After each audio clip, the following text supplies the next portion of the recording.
Sebelum kita mendengar firman Tuhan, mari kita berdoa. Bapa di surga, terima kasih peluang yang Tuhan berikan kepada kami untuk datang dalam hadirat Tuhan, meskipun kami berbakti di rumah kami masing-masing.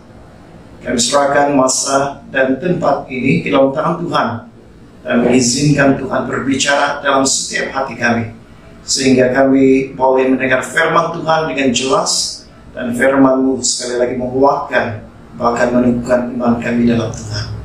Terima kasih Bapa, dalam nama Tuhan Yesus kami berdoa. Amin. Saudara dan saudara yang kasih dalam Tuhan Yesus, tidak ada yang lebih menyenangkan ibu bapa selain melihat anak-anak mereka patuh dan taat kepada setiap yang diperintahkan oleh ibu bapa. Demikian juga halnya dengan bangsa Israel. Tidak ada yang lebih menyenangkan hati Tuhan selain daripada mereka patuh akan perintah Tuhan. Khususnya dalam petikan yang kita baca sebentar tadi, yaitu sesudah Musa memberitahu kepada mereka hukum 10. Dan dalam bahagian ini Musa memperingatkan mereka supaya mereka mentaati segala yang difirmankan oleh Tuhan kepada bangsa Israel. Saudara-saudara yang kasih dalam Tuhan Yesus, pada hari ini dalam kehidupan kita sebagai orang Kristen, seringkali kita mendengarkan firman Tuhan diajarkan di gereja, dan kita sendiri membaca itu melalui firman-Nya, Alkitabnya sendiri, dan mengetahui segala peraturan, segala hukum, segala ketetapan yang Tuhan sudah perintahkan, yang Tuhan ingin agar setiap daripada anak-anak-Nya untuk mentaati segala yang difirmankan Tuhan. Persoalannya pada hari ini, adakah kita sebagai orang yang percaya kepada Tuhan Yesus Kristus, adakah kita sebagai jemaat dari keluarga Allah sendiri patuh kepada segala yang diperintahkan Tuhan kepada kita? Jadi pada hari ini kita akan belajar dua perkara. Bagaimana kita boleh menyenangkan hati Tuhan dengan cara mentaati segala yang difirmankan Tuhan kepada kita sebagai anak-anak Tuhan. Poin pertama, takut akan Tuhan dan berpegang kepada segala perintah-Nya. Dalam Ulangan pasal 5 ayat 28 hingga 29, ketika Tuhan mendengar perkataanmu itu, sedang kamu mengatakannya kepadaku, maka berfirmanlah Tuhan kepadaku, telah kudengar perkataan bangsa ini yang dikatakan mereka kepadamu. Segala yang dikatakan mereka itu baik. Kiranya hati mereka selalu begitu, yakni takut akan Daku dan berpegang pada segala perintahku, supaya baik keadaan mereka dan anak-anak mereka untuk selama-lamanya. Apabila Musa menghadap Tuhan bersama dengan seluruh bangsa Israel di Gunung Sinai, Gunung Horeb, maka Tuhan menempatkan dirinya dengan segala kemuliaan dan kebesarannya. Ada awan, ada api, ada kegelapan, ada kilat, dan terdengar suara Tuhan berfirman dari Gunung Sinai itu. Dan semua keadaan ini membuatkan bangsa Israel gemetar untuk menghadapi Tuhan.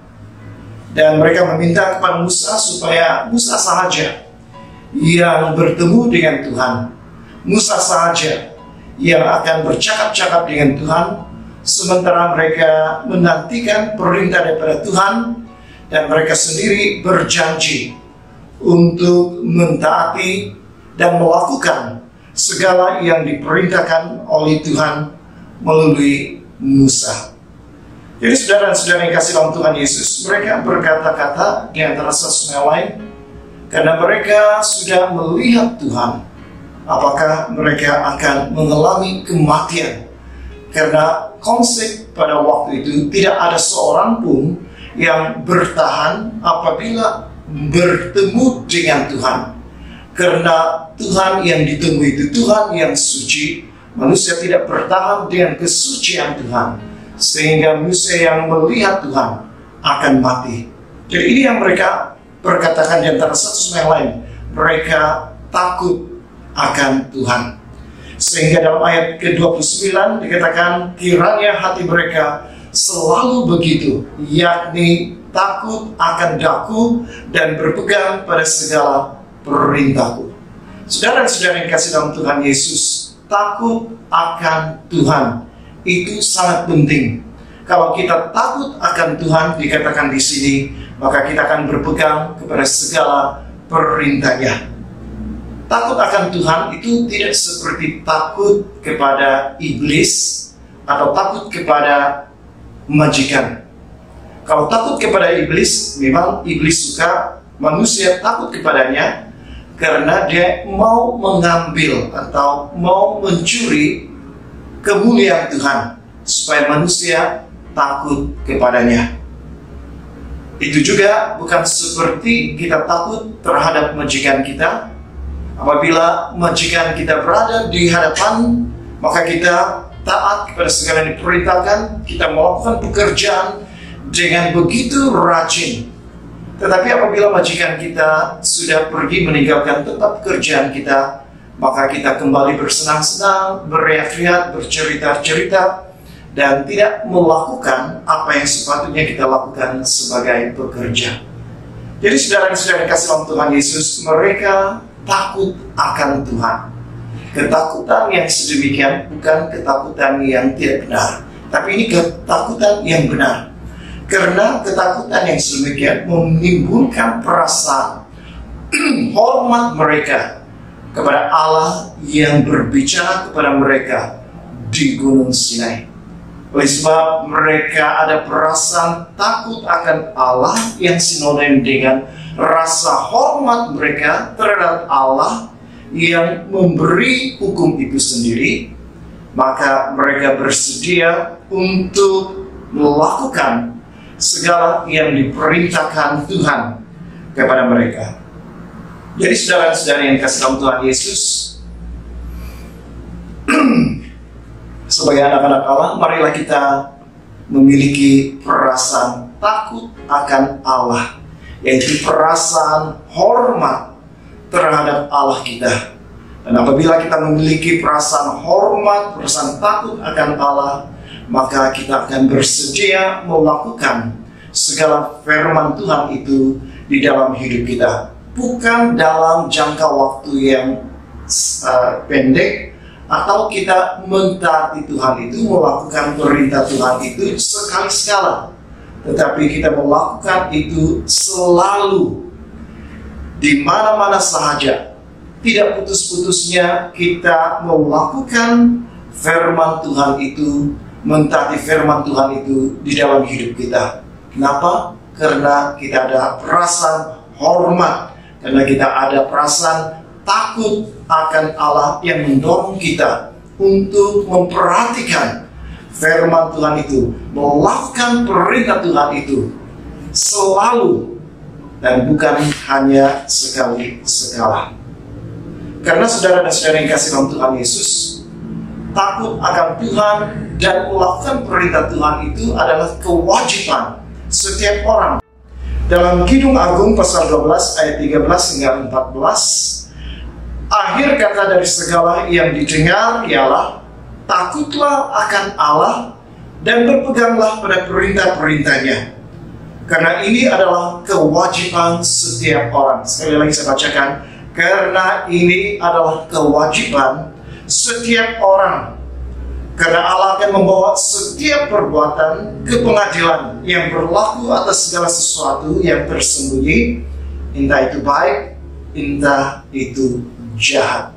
Jadi saudara-saudara yang kasih dalam Tuhan Yesus, takut akan Tuhan itu mendorong kita melakukan firman Tuhan dengan sepenuhnya, bukan memilih-milih waktu untuk taat dan tidak taat, tapi sepenuhnya, selalunya mentaati firman Tuhan. Kenapa? Karena itu adalah kewajiban setiap orang. Jadi setiap kita sebagai orang-orang percaya, sebagai orang Kristen, inilah kewajiban kita untuk senantiasa takut, hormat akan Tuhan kita, dan melakukan segala hukum yang sudah diperintahkannya dalam hidup kita. Nah, kenapa mentaati firman Tuhan itu dan takut akan Tuhan itu menjadi kewajiban bagi setiap orang? Karena dikatakan Allah akan membawa setiap perbuatan ke pengadilan.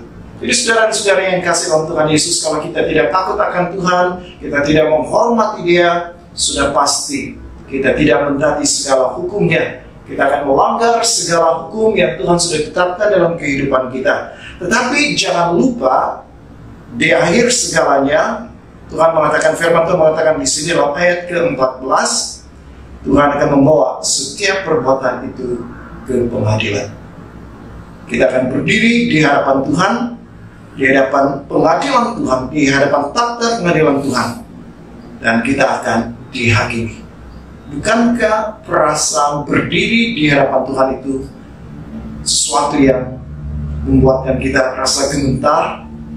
Bukankah itu membuatkan kita rasa takut? Karena kita berdiri bukan di mahkamah dunia, tetapi kita berdiri di mahkamah surga. Dan yang menjadi hakim pada waktu itu yaitu Yesus Kristus. Dan hanya ada dua tempat. Sama ada kita dihakimi dan layak masuk ke surga, atau kita dihakimi dan kita layak masuk ke tempat siksa yang kekal. Dalam Wahyu pasal 16 ayat 6 hingga 7 dikatakan di sini, dan aku melihat seorang malaikat lain terbang di tengah-tengah langit, dan padanya ada Injil yang kekal untuk diberitakannya kepada mereka yang diam di atas bumi, dan kepada semua bangsa dan suku dan bahasa dan kaum. Dan ia berseru dengan suara nyaring, takutlah akan Allah dan muliakanlah Dia, karena telah tiba saat penghakimannya. Dan sembahlah Dia yang menjadikan langit dan bumi dan lautan dan semua mata air. Saudara-saudara dikasih dalam Tuhan Yesus, Wahyu ditulis oleh Rasul Yohanes. Ini adalah suatu penglihatan apa yang akan berlaku pada akhir zaman. Dan dalam petikan yang kita baca sebentar tadi, memberitahu kepada kita bahwa ada penghakiman. Setiap orang akan berdiri di hadapan Tuhan untuk dihakimi. Saudara dan saudara yang kasih dalam Tuhan Yesus, mungkin kita tidak seperti bangsa Israel ketika mereka berhadapan dengan Tuhan di Gunung Sinai. Mereka melihat kemuliaan dan kekuasaan Tuhan yang luar biasa, penampakan Tuhan, sehingga mereka begitu gemetar, begitu takut, karena mereka sedang berhadapan dengan Allah yang suci, Allah yang kudus. Dan mereka berpikir kalau mereka melihat Tuhan, mereka akan mati karena tidak tahan dengan kekudusan Tuhan. Kita tidak akan mengalami hal yang sedemikian pada masa sekarang, tetapi pada masa akhir zaman, kita akan berdiri di hadapan Tuhan sekali lagi. Kita akan berdiri di hadapan Tuhan dengan segala kemahakuasaannya, berdiri di hadapan Tuhan yang menyatakan dirinya dalam segala kemuliaan. Sudah pasti saya dan saudara, kita akan merasa gemetar di hadapan Tuhan. Oleh sebab itu, ini baik, biarlah ini menjadi suatu pernyataan pada kita pada hari ini. Sementara kita masih hidup di dalam dunia, mari kita takut akan Tuhan. Mari kita hormati Dia. Segala firman Tuhan yang sudah difirmankannya melalui kebaktian yang kita hadiri, kita menghadiri kebaktian dan mendengar firman Tuhan diberitakan, ataupun melalui pembacaan firman Tuhan dan kita mengetahui perintah Tuhan bagi kehidupan kita. Mari kita melakukan itu dengan setia. Mari kita melakukan itu selalu, bukan hanya berkala, tapi selalu. Sementara kita masih hidup, kita berusaha sekuat tenaga kita untuk mentaati, untuk melakukan firman Tuhan itu di dalam kehidupan kita. Poin yang kedua, melakukan dengan setia dan berjalan dalam ketaatan. Ulangan pasal 5 ayat 32 hingga 33. Maka lakukanlah semuanya itu dengan setia, seperti yang diperintahkan kepadamu oleh Tuhan Allahmu. jangan menyimpang ke kanan atau ke kiri. Segenap jalan yang diperintahkan kepadamu oleh Tuhan Allahmu haruslah kamu jalani, supaya kamu hidup dan baik keadaanmu serta lanjut usiamu di negeri yang akan kamu duduki. Dalam bagian yang kedua ini, bagaimana kita menyenangkan hati Tuhan, yaitu kita melakukan hukum Tuhan itu dengan setia dan berjalan dalam ketaatan. Dalam terjemahan bahasa Inggris dikatakan melakukan dengan setia itu melakukan dengan hati-hati. Dengan arti kata yang lain, memperhatikan setiap daripada firman Tuhan itu, bukan hanya beberapa, tetapi secara menyeluruh, memperhatikan hati-hati, sehingga tidak ada satu daripada hukum itu terlepas atau tidak dilakukan.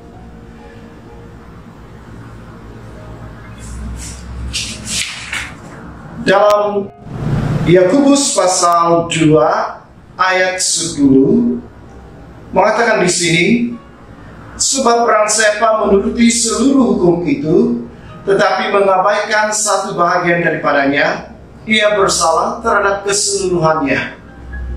Musa menyampaikan 10 hukum yang kita kenal itu sebagai hukum 10, dan dalam Yakobus pasal 2 ayat yang ke-10 mengatakan, kalau salah satu daripada 10 hukum itu kita abaikan, artinya kita gagal mentaati keseluruhan hukum 10 itu.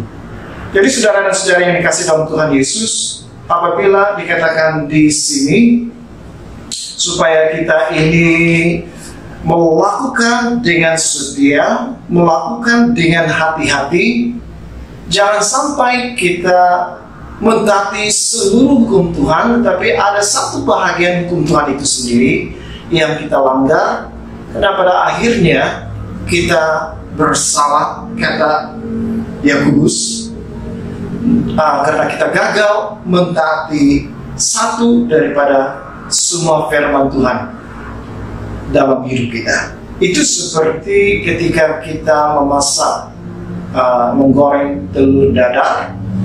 Kita menggunakan 10 biji telur. Kita pecahkan telur yang pertama, kita masukkan ke dalam kuali. Pecahkan telur yang kedua, ketiga, keempat, kelima, sehingga telur yang ke-9 semuanya baik. Tetapi ketika kita pecahkan telur yang ke-10 dan kita masukkan itu, ternyata telur yang ke-10 itu telur yang sudah busuk. Telur yang busuk itu walaupun satu biji itu akan menyebabkan seluruh telur yang ada dalam kuali itu rosak, tercemar, dan tidak boleh dimakan. Jadi apabila kita melakukan firman Tuhan itu, lakukan dengan sepenuhnya. Itu maksudnya ketaatan yang sepenuh, bukan ketaatan pada beberapa perkara. Kalau itu saya suka, saya lakukan, saya taati. Tapi kalau hal itu atau perintah Tuhan itu tidak menyukakan saya tidak suka, maka saya memberontak, saya tidak patuhi, dan saya langgar. Saudara dan saudara yang kasih dalam Tuhan Yesus, itu bukan contoh orang yang melakukan dengan setia firman Tuhan dan berjalan dalam ketaatan. Dalam ayat ke-33, Ulangan pasal 5, ayat 33, segenap jalan yang diperintahkan kepadamu oleh Tuhan Allahmu haruslah kamu jalani. Segala jalan yang ditunjukkan oleh Tuhan, perintah-perintah Tuhan itu yang sudah Tuhan tunjukkan kepada kita, kita harus jalani. Kita tidak boleh memilih, oh kalau jalan ini tidak sesuai atau saya tidak suka dengan jalan ini, maka saya ikut jalan yang lain. Tidak. Segenap jalan, seluruhnya. Ketika Tuhan berikan kita firman-Nya, seluruh daripada firman Tuhan itu harus kita jalani. Dan Tuhan mengatakan di sini, jangan menyimpang ke kanan dan jangan menyimpang ke kiri. Kalau kita menyimpang ke kanan, kita menyimpang ke kiri, maka kita tidak menjalani perintah Tuhan itu sepenuhnya di dalam hidup kita. Jadi saudara dan saudara yang kasih dalam Tuhan Yesus, sebagai anak-anak Tuhan, tidak ada pilihan bagi kita untuk menyimpang ke kanan atau menyimpang ke kiri, memilih bahagian mana firman Tuhan yang kita mau taati atau bahagian mana yang kita tidak suka maka kita abaikan. Tidak boleh. Karena Tuhan mengatakan di sini, jangan menyimpang ke kiri, jangan menyimpang ke kanan, tetap pada perjalanan itu, segenap jalan itu harus kita jalani. Seluruh firman Tuhan tanpa terkecuali harus kita taati dalam hidup kita. Karena melanggar salah satu dari hukum Tuhan itu seperti kita sudah gagal melakukan keseluruhan hukum Tuhan dalam hidup kita. Jadi bagaimanakah cara kita supaya kita tidak menyimpang ke kanan dan ke kiri, supaya kita tetap menjalani hukum yang Tuhan sudah perintahkan dalam hidup kita? Mazmur 1 ayat 1 hingga ayat 6 dikatakan di sini, berbagailah orang yang tidak berjalan menurut nasihat orang fasik, yang tidak berdiri di jalan orang berdosa, dan yang tidak duduk dalam kumpulan penjemu, tetapi yang kesukaannya ialah Taurat Tuhan, dan yang merenungkan Taurat itu siang dan malam. Ia seperti pohon yang ditanam di tepi aliran air, yang menghasilkan buahnya pada musimnya, dan yang tidak layu daunnya. Apa saja yang diperbuatnya berhasil. Bukan demikian orang fasik, mereka seperti sekam yang ditiupkan angin. Sebab itu orang fasik tidak akan tahan dalam penghakiman. Begitu pula orang berdosa dalam perkumpulan orang benar. Sebab Tuhan mengenal jalan orang benar, tetapi jalan orang fasik menuju kebinasaan. Jadi dalam Mazmur 1 ayat 1 hingga 6 ini memberitahu kepada kita bagaimana caranya supaya kita tidak menyimpang ke kiri dan ke kanan, supaya kita mentaati firman Tuhan itu sepenuhnya. Yang pertama, kita tidak berjalan menurut nasihat orang fasik. Kedua, kita tidak berdiri di jalan orang berdosa. Ketiga, dan kita tidak duduk dalam kumpulan penjemu. Apabila kita bergaul dengan orang fasik, orang-orang berdosa, dan orang-orang penjemu, sudah pasti kita akan melanggar perintah Tuhan. Karena dikatakan di sini nasihat, tapi itu datangnya dari orang fasik, orang yang jahat. Dan dikatakan di sini orang berdosa dan orang penjemu. Sudah pasti golongan ini, orang-orang ini tidak akan melakukan perintah Tuhan. Mereka mau melakukan apa yang mereka inginkan, tetapi tidak melakukan apa yang diperintahkan Tuhan dalam hidup kita. Jadi ini caranya bagi kita, bagaimana kita supaya taat kepada Tuhan. Perhatikan dengan siapa kita bergaul, dengan siapa kita berkumpul, dan itu akan mempengaruhi, pergaulan itu akan mempengaruhi kehidupan kita. Tetapi dikatakan dalam ayat yang kedua, tetapi yang kesukaannya ialah Taurat Tuhan, dan yang merenungkan Taurat itu siang dan malam. Jadi orang yang akan melakukan perintah Tuhan, mentaati perintah Tuhan itu sebenarnya adalah orang yang Taurat Tuhan itu menjadi kesukaannya. Dia suka akan Taurat Tuhan. Dan dikatakan di sini bukan sekali-sekala dia merenungkan Taurat itu, tetapi orang itu merenungkan Taurat itu siang dan malam. Siang dan malam merenungkan firman Tuhan. Saudara, seperti kalau kita yang dalam alam percintaan, pada waktu dahulu, zaman dahulu belum ada aplikasi gadget yang canggih seperti ini. Kita masih menggunakan surat, kita postkan itu, dan surat itu beberapa waktu dia akan sampai ke tangan orang yang kita kasihi.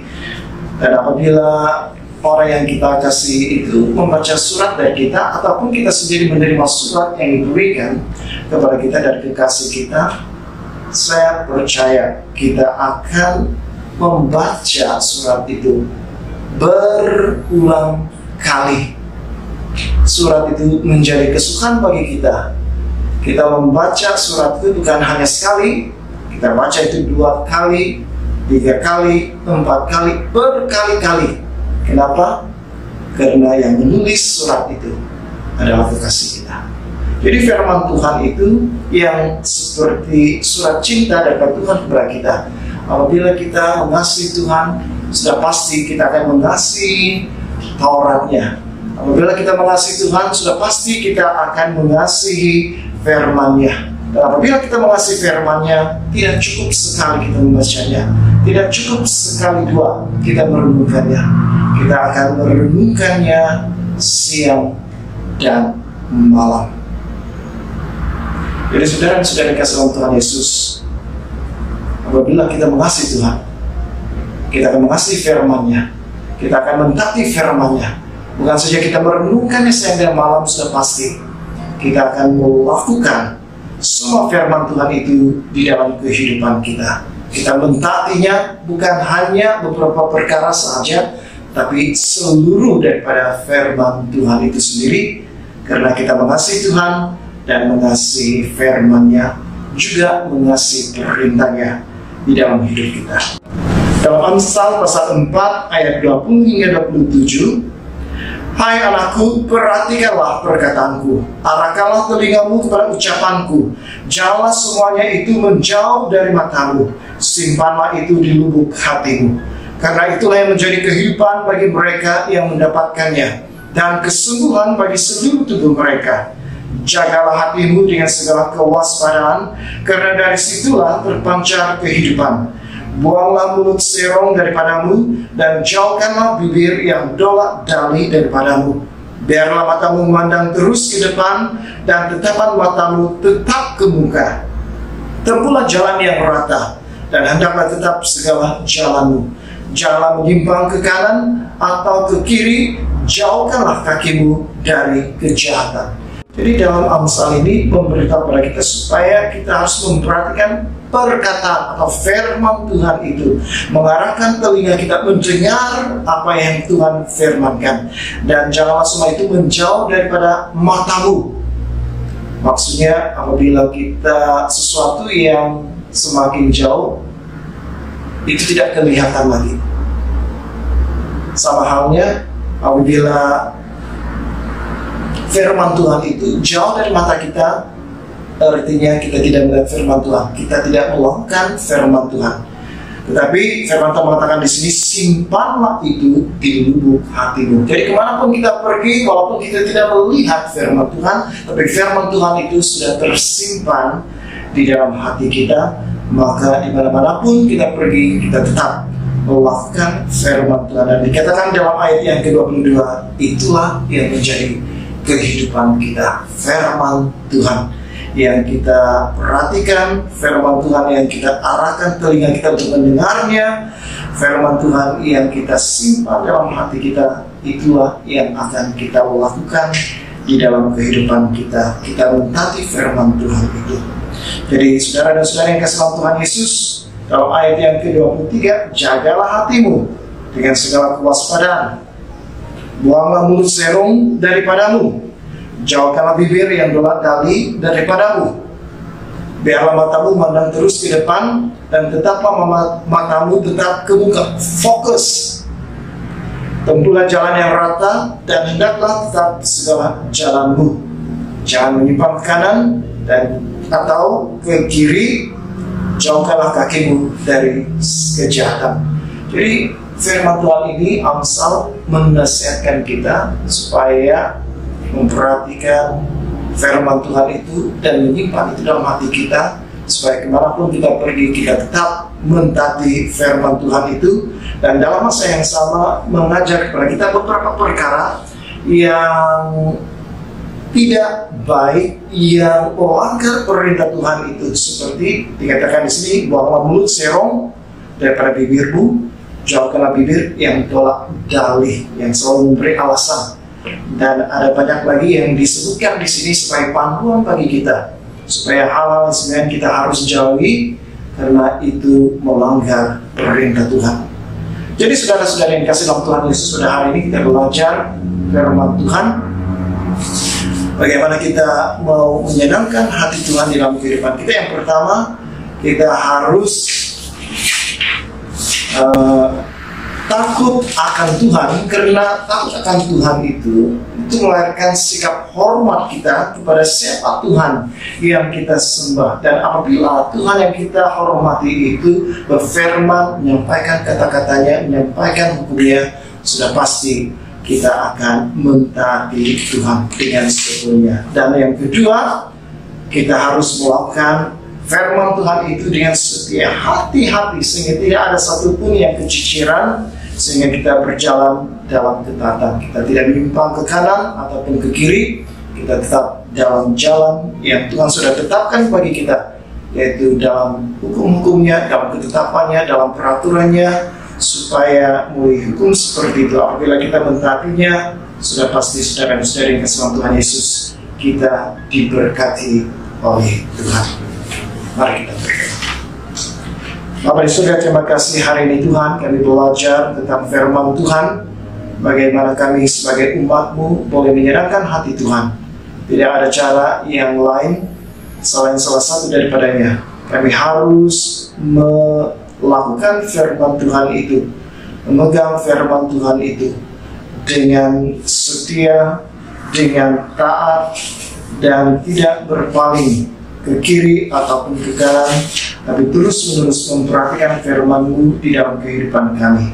Karena itulah yang akan menyenangkan hati Tuhan, apabila kami mentaati segala yang Tuhan firmankan di dalam hidup kami. Ampuni kami Tuhan, karena kami manusia yang berdosa, kadang-kala kami melanggar hukum-hukum firman Tuhan di dalam hidup kami, karena mungkin kami memilih-milih bagian mana hukum Tuhan yang menyenangkan hati kami, maka kami lakukan, dan bahagian yang tidak menyenangkan hati kami coba lalaikan. Ampuni kami Tuhan kalau kami bertindak sedemikian, karena firman-Mu mengajar kepada kami cara untuk menyenangkan hati Tuhan, yaitu melakukan seluruh firman Tuhan, bukan setengah-setengah, tapi melakukannya seluruhnya. Karena itulah yang akan menyenangkan hati Tuhan. Tolong kami Tuhan, kuatkan kami, khususnya ketika kami berhadapan dengan pencobaan dalam hidup kami, supaya kami tidak kompromi terhadap dosa,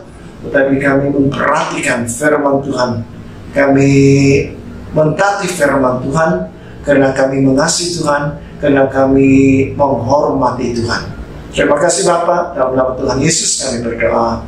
Amin.